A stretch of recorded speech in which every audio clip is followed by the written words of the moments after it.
నువ్వు ఒకసారి చేసి ఇంకా తప్పని వదిలేసినావు.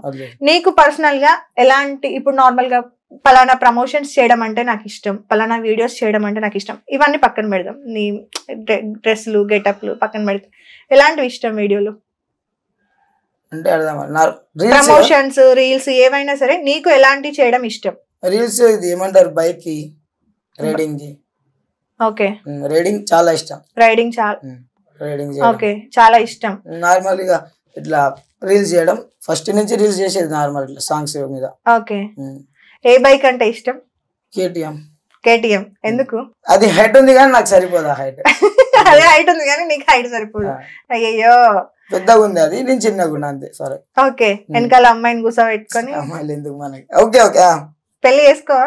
చేద్దాం, టైం వచ్చినప్పుడు. చేద్దాం కాదు, చేసుకుంటా అని చెప్పు. టైం వచ్చినప్పుడు చేసుకుందాం. గర్ల్ ఫ్రెండ్స్ లేరా? లేదు, ఇంట్రెస్ట్ లేదు దాన్ని. ఎందుకు? ఇక ఇంట్రెస్ట్ లేదు అది.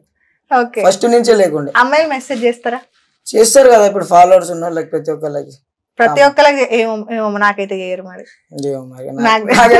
వస్తే కానీ చెప్పాలి, నాకు తెలియదు మరి. వస్తే మెసేజెస్ ఎందుకు రావు? ఏమని వస్తాయి? హాయ్ హలో అని వస్తుంది. హాయ్ హలో సజ్జు మనం ఇస్తే ఇంకా వస్తాయి, మనం ఇవ్వకుంటే రావాలి. ఓకే, నీకు బాగా నచ్చిన మెసేజ్ ఏంటి ఫాలోవర్స్ నుండి? బాగా నచ్చిన అంటే ఒకటి, నేను విజు అన్న దాంట్లో నుంచి ఒకటి రీల్ కట్ చేసి చేస్తా డాడీది. సో అప్పట్లో రీసెంట్ గా వేసిన 3-4 months బ్యాక్ ఒక మనిషి చేస్తాడు. సో మీకు ఎవ్వరు డాడీ లేకున్నా నీ ఇన్స్టా ఫ్యామిలీ ఉంది నీకు సపోర్ట్, నువ్వు వాళ్ళతో ధైర్యంగా ఉండవు, నీకేం కాదు, మేమున్నాం అన్నట్టు. ఎవరో బయట వాళ్ళు చెప్పారు ఆ మాట. బస్ బయట వాళ్ళు అంటే మన ఫాలోవర్ కానీ చూసినాం చూడలేదు తెలియదు అది. సో ఆయన చెప్పిండని అట్లా నేను మంచి ఫీల్ అయినా. ఓకే, అలా. సో డాడీ విషయానికి వస్తే అంటే కొంతమంది కొంత ఇంటర్వ్యూ చూసి ఉండొచ్చు, అందరూ ఇంటర్వ్యూ చూసి ఉండకపోవచ్చు కదా. సో అసలు ఏం జరిగింది తమ్మి? నాన్నకి ఏం జరిగినప్పుడు మా నాన్నమ్మ ఊరు పోయి వస్తుండే. నాన్నమ్మ ఊరు వెళ్ళొస్తుంటే ఇది దూదిలో పని చేస్తాడు డాడీ. దూదిలో తీసుకొని ఓనర్ ఆయన వస్తుండే, మొత్తం అది ట్రక్ లో వేసేసారు సరుకు. ఇద్దరు బైక్ మీద వస్తుండే. అది బైక్ మీద వస్తుంటే కొంచెం ఇది నైట్ 3 అయింది. ఆ టైంకి చెప్తానే ఉంది నాన్నమ్మ వద్దు వద్దు అని. సో ఇక పోయి గుద్దేసింది, లారీ గుద్దింది, చనిపోయింది. స్పాట్. నీకు ఎన్ని ఇయర్స్ ఉన్నప్పుడు? 4-5. మాట్లాడావా నాన్నతో? అంటే నీకు గుర్తుందా, ఇప్పుడు మెమోరీస్ ఉన్నాయా నాన్నతో ఎలా ఉంటది ఏంటి అని? సో మీరు ఇద్దరు అన్న తమ్ములు అంతే కదా, సిస్టర్స్ ఎవరు లేరు? ఓకే, ఇంకొకటి కూడా నేను విజు అన్న ఇంటర్వ్యూలో విన్నాను, లైక్ అందరూ డాడీ వాళ్ళు అంటే పెద్దనాన్న చిన్నాన్న, డాడీ 3వ అతను కదా, ఓకే, అందరూ చనిపోయారు ఎవ్వరూ లేరు అని. వాళ్ళు ఎలా చనిపోయారు? ఇక ఒక ఆయన యాక్సిడెంట్, ఒక ఆయన హెల్త్ తో, ఇంకో ఆయన హెల్త్ తో. ఓకే, అందరూ అంటే ఒకటే ఒకటి అట్లా అందరు చనిపోయారు. నీకు అంటే డాడీ వాళ్ళకి సిస్టర్స్ అట్లా ఎవరైనా ఉన్నారా? లేరు, ఓన్లీ బ్రదర్సే. ఓకే, వాళ్ళ వైఫ్ వాళ్ళ పిల్లలు ఇప్పుడు కాంటాక్ట్ లో ఉన్నారా? మీకు మాట్లాడుకుంటారా? ఎప్పుడైనా ఒకసారి పోతేనే, నాన్నమ్మ ఊరికి పోతేనే. నాన్నమ్మ అందరూ అక్కడే ఉంటారు విలేజ్ లో, మీరు మిర్యాలగూడలో ఉంటారు. ఇద్దరికి పెళ్లి కాలే. ఎవరికి? ఇద్దరు బాబాయ్లకి పెళ్లి కాలే, చనిపోయారు వాళ్ళు. పెద్ద నాన్న మా నాన్న. ఎన్ని ఇయర్స్ అవుతుంది వాళ్ళు చనిపోయి? 5-6 ఇయర్స్. అంటే అప్పటికి ఇంకా నువ్వు పెద్దోడు అయిపోయినా, నీకు తెలుసు వాళ్ళు చనిపోయినప్పుడు నువ్వు వెళ్ళాడు. ఎప్పుడైనా అనిపించిందా అబ్బా ఇలా జరిగింది ఏంటి అంటే, ఇంట్లో పెద్దవాళ్ళందరూ చనిపోయారు? మాకు పెంచింది మా అమ్మనే పెంచింది అప్పటి నుంచి ఇప్పుడు దాకా. డాడీ లేని కానించి ఇప్పుడు దాకా మా అమ్మమ్మ ఊర్లోనే ఉన్నాం, మిర్యాలగూడనే ఉన్నాం. అమ్మమ్మ ఊరు వెళ్ళిపోయారు. ఇక్కడే అమ్మమ్మ ఊరు అంటే మిర్యాలగూడ పెరిగింది, ఇక్కడనే పుట్టినాం మేము కూడా.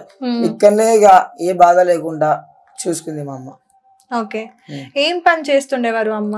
పని అంటే ఏం లేదు, పూలు కుట్టేది, అట్లా ఇంట్లో పూలు కుట్టేది, రేషన్ బియ్యం అవి వస్తాయి, నడుస్తుంది. ఓకే, నీకు ఊహ తెలిసిన తర్వాత అంటే అన్ని అర్థమవుతున్న టైం, అర్థమవుతుంది కదా, నేను క్వశ్చన్ అడిగితే తెలుగు అర్థమవుతుంది కదా కంప్లీట్ గా. ఊహ తెలిసిన తర్వాత మీ అమ్మ బాగా ఇబ్బంది పడి ఫుడ్ పెట్టిన రోజు ఉందా? ఏదన్నా బాగా ఇబ్బంది పడి ఆమె తినక మీకు పెట్టిన రోజులు ఏమైనా ఉన్నాయా? అట్లాంటి ఇంకా ఇప్పుడు దాకా లేవు. డాడీ చనిపోయిన తర్వాత ఇక అటు ఇటు అడ్జస్ట్ అయ్యేది, ఇక ఏదో ఒకటి మామయ్య వాళ్ళు ఇచ్చేది, కొంచెం మామయ్య వాళ్ళు అట్లా. ఓకే, బాగా ఏడ్చిన రోజులు ఉన్నాయా? ఏడ్చిన రోజులు అంటే ఇక ఏదైనా కష్టం వస్తే ఏడుస్తారు కదా. ఓకే, అంటే నీకు బాగా కష్టం వచ్చి ఏడ్చిన సిచ్యువేషన్ ఏంటి? ఈ షుగర్ కోసం డయాబెటీస్. ఇది ఎప్పుడు స్టార్ట్ అయింది నీకు? 10 years ఉన్నప్పుడు స్టార్ట్ అయింది. నీకు 10 years. ఇప్పుడు ఎంత ఉంటావు? 23 ఉంటావా? 21. 11 years అవుతుంది నీకు వచ్చి. ఓకే, అంటే ఎలా జనరేషన్స్ అలానా? ఇంకా అప్పట్లో అది ఫ్యామిలీ పరంగా వస్తుంది అన్నారు కానీ ఎవరికి లేకుండే, ఇక అట్లా వచ్చింది. డాడీ వాళ్ళకి, బాబాయ్, నానమ్మ ఎవరికి లేకుండే, నీకు డైరెక్ట్ గా వచ్చింది. ఓన్లీ షుగరా? 2 types ఉంటాయి, అలా type 2 వచ్చింది. ఓకే, నార్మల్ గా అయితే బ్లడ్ లో, యూరిన్ లో ఉంటది కదా, యూరిన్ లో వచ్చింది. ఇప్పుడు నీకు యూరిన్ లో వచ్చింది. ఓకే, సో నార్మల్ గా దీనికి సంబంధించి అంటే చాలా మందికి తెలీదు షుగర్ వస్తే ఎలాంటి ప్రాబ్లమ్స్ ఫేస్ చేస్తారు. కొంత తెలుసు, ఏంటి ఆకలి ఎక్కువ వేస్తుంది అని, టైంకి తినకపోతే షివరింగ్ వచ్చేసి కింద పడిపోవడం కానీ, లైక్ ఇలాంటివి కొన్ని మేజర్ తెలుసు. కానీ అంటే బాగా ఏమంటారు, ఎక్కువ ప్రాబ్లమ్స్ ఫేస్ చేసే వాళ్ళు కూడా కొంతమంది ఉంటారు షుగర్ లోనే. సో నీది ఇంకా హై లెవెలా? ఇన్సులిన్ తో కవర్ అవుతుంది, హై లెవెల్ గా type 2. గోలీ ఉండదు. ఆఫ్టర్ 25 years తర్వాత ఉంటది గోలీ, 25-26. ఓకే, దీంతో పాటు నీకు ఫిట్స్ కూడా ఉంది కదా? ఇప్పుడు కొంచెం తగ్గింది. అది ఎప్పటి నుండి స్టార్ట్ అయింది? 3-4 years అయింది అది. ఎలా? ఇక సడన్ గా ఇట్లా షుగర్ డౌన్ అయ్యేది, అట్లా అవి వచ్చేసేది. ఓకే, ఫస్ట్ ఫిట్స్ రావడం ఎక్కడ జరిగింది నీకు? ఇంటి పక్క సందులో వస్తుంటే నడుచుకుంటే కింద పడిపోయినా. ఎవరు చూసారు అప్పుడు? ఇక గల్లీలో ఉండేది మనుషులు, వాళ్ళు ఓకే చూసి ఇట్లా ఫలానా ఇట్లా అయింది, ఇట్లా హాస్పిటల్ తీసుకోపోతే 7 days 5 days ఆ కోమాలో ఉన్నా. తర్వాత అట్లా ట్రీట్మెంట్ నడిచి కొంచెం క్యూర్ అయింది ఇప్పుడు. ఓకే, అంటే నార్మల్ గా ఒకటి ఉంటేనే ఇబ్బంది పడ్డాం, నీకు దీంతో పాటు ఇది కూడా అటాక్ అయింది కదా. సో అంటే నీ పక్కన ఎప్పుడెవరో ఒక మనిషి ఉండాలి. ఇంకా ఉండాలి, అంతేనా? ఉంటారా మరి ఫ్రెండ్స్ ఎవరో ఒకరు కంపల్సరీ చూసుకోవడము? ఎందుకంటే లేకపోతే ఎప్పుడు ఎక్కడ వస్తుందో ఎట్లా, ఎక్కువ ఏసీలో ఉన్నా కూడా వచ్చేస్తుంది అంటారు కదా. నేను రీసెంట్ గా ఎక్స్పీరియన్స్ కూడా చేసిన అనమాట. అంటే నా ముందే ఒక బ్రదర్ కి అట్లనే వచ్చి ఏసీ వల్ల పడిపోయిన సిచ్యువేషన్. నాకు అప్పటి నుండి ఏసీ ఆన్ చేయాలంటే నాకు భయం అవుతుంది. స్టార్టింగ్ ఉన్న వాళ్ళకి వస్తుంది ఏసీలో ఒకటి, చలికి ఎక్కువ తిరిగితే. ఓకే, షివర్ కూడా అవుతున్నావు ఫుల్, ఎందుకు? నాకు నార్మల్ షివర్ ఉంటుంది ఎప్పుడు. అది నార్మలా? ఉంటది అదే మిర్చి చూడు ఎట్లా అనుకుతుందో. ఇది ఏంటంటే అది వీక్నెస్ వల్ల మనం ఫుడ్ తిన్నది తలగదు, ఇన్సులిన్ దానికే తలుగుతుంది, బాడీలో ఏముండదు అంతా. ఫస్ట్ నువ్వు షుగర్ రాకముందు ఎంత వెయిట్ ఉండే? మస్తు ఉండే, 45 ఏముండే. అప్పుడు 15 kilos డైరెక్ట్. అప్పుడు 11 years అంతే. అప్పుడు డైరెక్ట్ షుగర్ వచ్చినా మొత్తం దిగిపోయినా 18. ఇప్పుడు ఎంత ఉంటావు? 35-40. 35-40 ఉంటావు అంతే. 11 years ముందు 45 అంటే లావుగానే ఉండేవాడివి. ఏమేమి సైడ్ ఎఫెక్ట్స్ ఉండే నీకు? ఇంకా సైడ్ ఎఫెక్ట్స్ ఏం అదే. ఓకే, ఫుడ్ ఏం తీసుకుంటావు జనరల్ గా? మార్నింగ్ టిఫిన్ చేస్తా, మధ్యాహ్నం అన్నం, ఎప్పుడైనా అది అంట కరెక్ట్ లేకుంటే నైట్ పూట రోటీ తీసుకుంటా. ఓకే, లెవెల్ ఉంటే అన్నం తినేస్తా. ఓకే, అంటే డైలీ చెక్ చేసుకుంటావా ఎంత అర్థమైపోతుంది. ఓకే, ఎట్లా? ఇది ఇట్లా ఎండిపోవడం, కాలు చేతులు గుంజడం, డ్రై అవ్వడము, కాలు చేతులు గుంజడము, యూరిన్ ఎక్కువ రావడం, ఇక చెద్ద కాకుండా నిద్ర వస్తుంటది ఎక్కువ. ఓకే, నార్మల్ గా అయితే ఎన్ని టైమ్స్ యూరిన్ కి వెళ్తావు? ఒకవేళ ఇది నీకు ఎక్కువ అవుతుంది అన్న టైంలో ఎన్ని టైమ్స్ వెళ్తావు యూరిన్ కి? ఎక్కువ అవుతున్న టైంలో 15 వస్తూనే ఉంటది, కాదు ఆగదు. మనం అనుకుంటాం నీళ్ళు తాగం కదా అనుకుంటాం, కానీ అది ఈ ఎన్నో నరాలు గుంజేసి వీక్ అయిపోతుంది బాడీ. అమ్మో, కానీ నేను ఆ ఇంటర్వ్యూలో కూడా చూసినాను తమ్మి, అంటే స్వీట్స్ కళ్ళ ముందే ఉంటాయి కానీ తినలేము అంటే. నువ్వు ఏడ్చినప్పుడు లిటరల్ గా ఫుల్ బాధ వేసింది. అరే అబ్బా, అసలు అంటే తినాల, మనిషికి ఏం కావాలి చెప్పు ఎండ్ ఆఫ్ ద డే. ఆ టైంలో స్వీట్ తినేది పిల్లగాడు ఉన్నాడు 10 సంవత్సరాలు. ఏదైనా ఇప్పుడు మనం అందరం బ్రతుకుతుంది, మనందరం కష్టపడుతుందే కడుపు నిండా తిండి కోసం, అవునా? నచ్చింది ఎంత సంపాదించుకున్నా నచ్చింది తినలేము అన్నప్పుడు ఫుల్ బాధ అవుతుంది కదా, డిప్రెషన్ గా అనిపిస్తుంది. కానీ అది అందరికీ అర్థం కాదు, మూర్ఖులు కూడా ఉంటారు మాట్లాడే వాళ్ళు. అంటే ఎప్పుడైనా ఎవరైనా అన్నారా నేను తప్పుగా, అంటే వీడికి ఫిట్స్ ఉంది, వీడికి షుగర్ ఉంది, అవసరమా ఈ గెటప్లు వేసుకొని రోడ్ల మీద పోయి ఇట్లా చేయడము అట్లా చేయడము అని మనం మాట్లాడిరా? ఇవి తీసుకురాలి, ఇది హెల్త్ గురించి తీసుకురాలి చెప్పేది స్టార్టింగ్ లో. ఇప్పుడు వాళ్ళంతా సైలెంట్ అయిపోయింది. స్టార్టింగ్ లో ఏమనేవాళ్ళు? నీకు బాగా బాధ అనిపించింది? పిచ్చోడవి నువ్వు, ఇవన్నీ ఎందుకు, నువ్వు ఏదో ఒక వీడియో పోయినందుకు నువ్వు ఏదో అవుతావు అనుకుంటున్నావు. ఏ రకంగా పిచ్చోడు అంట? ఇట్లా చింపుకొని తిరుగుతున్నా కదా నేను. ఓకే, పబ్లిక్ లో వెళ్తున్నా చింపుకొని.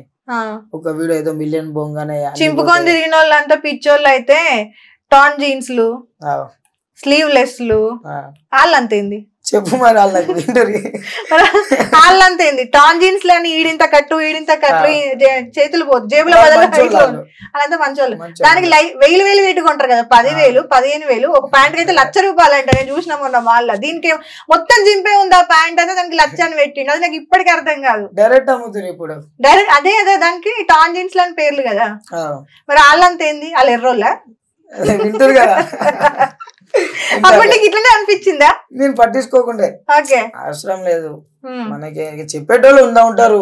వాళ్ళ ఈ కామెంట్లు కూడా పట్టించుకున్నాను నేను, ఇప్పుడు కూడా కామెంట్లు పట్టించుకోను. ఓకే, ఒకటి శారీ కట్టుకొని కూడా బుల్లెట్ మీద ఏదో బండి మీద బుల్లెట్ మీదనే కదా అది చేసిన, అది ఎవరిది ఐడియా? నేనే చేసిన. నార్మల్ వెళ్తే ఎట్లా చూస్తారు, ఒక మనిషి ఒక అమ్మాయి సారీ కట్టుకొని బుల్లెట్ దొరుకుంటా పోతే పబ్లిక్ రియాక్షన్ ఎట్లా వస్తుంది? అది అమ్మాయి అంటున్నావు, మరి నువ్వు అబ్బాయి కదా చెప్తున్నది. అట్లా తీసుకొని కంటెంట్ క్రియేట్ చేసిన. మస్తు మంది చేస్తారు ఇప్పుడు, అమ్మాయిలు చాలా మంది డ్రైవింగ్ చేస్తలేరా బండ్లు? చీర కట్టి చేస్తారా మా ఊర్లో.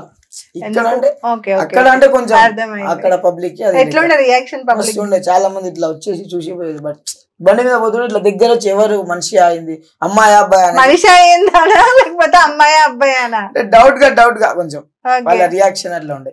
ఓకే, ఇంకొకటి హైలైట్ కోతిది గెటప్ వేసినా కదా, అది రిస్క్, చాలా రిస్క్ కదా. ఎవరి అది ఐడియా ఎవరిది, ఎక్కడ నుండి తీసుకున్నా? బాలీవుడ్ నుండా?